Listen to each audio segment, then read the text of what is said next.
So we are, let's do a panoramic.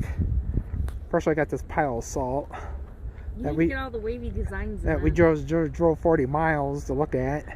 But then that's the Great Salt Lake out there. Let's pan around. So normally where I'm standing is covered with water, but the Salt Lake is drying up, and so this is exposed now. So normally this is covered with water.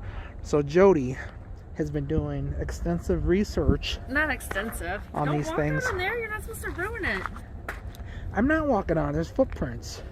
People should be walking. So Jody's been doing extensive research. So Jody, tell the viewers what we're looking at. It's called Mirabilite, and I think it's a mineral, like a salt mineral.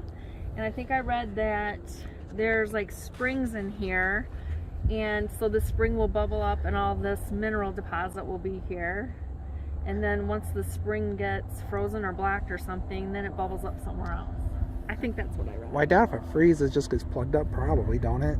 Because this doesn't I don't freeze. know. So this is not salt that I'm looking at? Oh, I think it's a form of salt. Alright. So it's a crusty, salty thing. Is there anything else that we need to know about this? No. Looks like a little volcano, so there's an opening. So basically this is covered with water usually. And then it's a spring, comes up, but it's salty here. So the Great Salt Lake is a basin.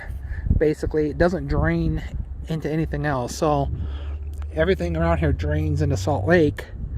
And then that's why it's so salty. So it's like something like 40 times more salty than the oceans. And then so nothing really lives in the water except some type of little shrimp.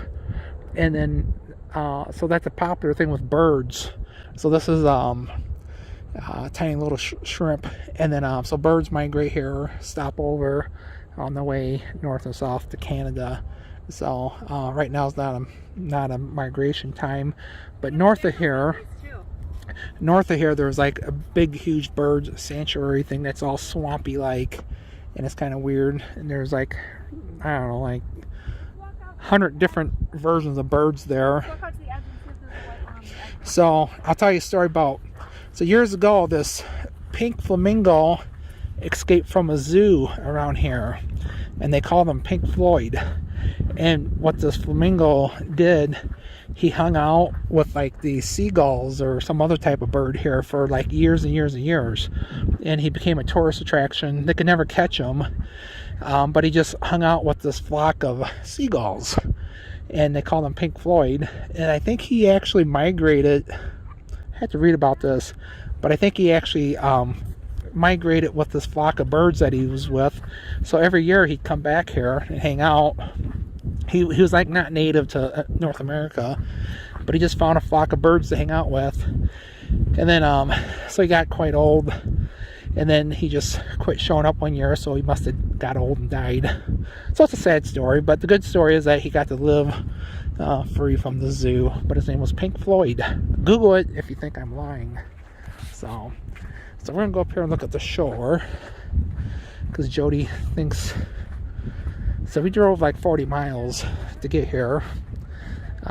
Yeah, so we live like, so we're a little bit west and north of our house. So we're about 30 miles south of here and 10 miles. So Salt Lake, the town of Salt Lake, is that way. That thing's like a concert hall that I've never seen anybody there though, but they're supposed to have concerts there. It used to be a theme park connected to it, but it got ruined by a flood. And then that is Antelope Island out there. There's buffalo grazing out there and stuff. And what else? So you got the mountains over there. Just to the left of the building there, you just barely see some tall buildings way out there, Salt Lake. So, but all right, that's enough of this video.